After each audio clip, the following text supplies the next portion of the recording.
Guys happy Christmas. എല്ലാവരും സുഖമായിട്ടിരിക്കുന്നു വിചാരിക്കുന്നു. പിന്നെ കുറേ പേര് പുറത്ത് ക്രിസ്മസ് ആഘോഷിക്കുന്നു, നാട്ടിൽ കുറേ പേര് ക്രിസ്മസ് ആഘോഷിക്കുന്നു, കുറേ പേര് ക്രിസ്മസ് ആഘോഷിക്കാതെ തന്നെ ഇരിക്കുന്നു. എല്ലാവർക്കും എൻ്റെ എല്ലാ ഹൃദയം നിറഞ്ഞ ക്രിസ്മസ് ആശംസകൾ. ഞാനിവിടെ സുഖമായിട്ടിരിക്കുന്നു, നിങ്ങളും സുഖമായിട്ടിരിക്കുന്നു വിചാരിക്കുന്നു. പിന്നെ ഇവിടെ പ്രത്യേകിച്ച് പരിപാടിയൊന്നുമില്ല ഗായ്സ്.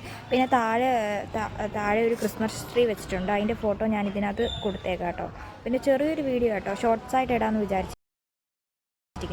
പിന്നെ പ്രത്യേകിച്ച് എനിക്ക് പരിപാടിയൊന്നുമില്ല ക്രിസ്മസ് ആയിട്ട്. അറിഞ്ഞുകൂടാ ഗൈസ്, ഇനി കൊണ്ടുപോയ നേരത്തിൽ വല്ല ഫുഡ് വല്ലതും വെച്ച് അത്രേ ഉള്ളൂ. അത് വല്ലാതെ വലിയ പരിപാടിയൊന്നുമില്ല ഗൈസ്. കഴിഞ്ഞ വർഷം ഉണ്ടായിരുന്നു കേട്ടോ, ഡൽഹിയിലിരുന്ന സമയത്ത് നന്നായിട്ട് നമ്മൾ ക്രിസ്മസ് ഒക്കെ ആഘോഷിച്ചായിരുന്നു. ഓക്കെ, പക്ഷേ ഇവിടെ അങ്ങനെ ആഘോഷിക്കുന്നില്ല ഗൈസ്. പിന്നെ അധികം അങ്ങനെ ക്രിസ്മസ് അങ്ങനെ വലുതായിട്ട് ഡ്രസ്സൊന്നും വാങ്ങിച്ചില്ല. ഇത് ഞാൻ ഡിസംബറിൽ എടുത്തോണ്ടായിരുന്നു. റെഡ് എനിക്കിഷ്ടം, ഞാൻ പറഞ്ഞില്ലായിരുന്നു അങ്ങനെ. അപ്പം പിന്നെ ഈ വൈറ്റ് കളർ ചുരിദാറോട് ഇട്ടപ്പം മാച്ചിങ് തോന്നുന്നു, ക്രിസ്മസ് അല്ലേ, അപ്പോൾ മാച്ചിങ് തോന്നി. ഇവിടെ പ്രത്യേകിച്ച് പരിപാടിയൊന്നുമില്ല. ഇവിടെ ഇന്നത്തെ പോലെ തന്നെ പൂജ അങ്ങനത്തെ കാര്യപരിപാടികളാണ് ഇപ്പം നടന്നുകൊണ്ടിരിക്കുന്നത്, അല്ലാതെ വേറൊരു കാര്യമില്ല.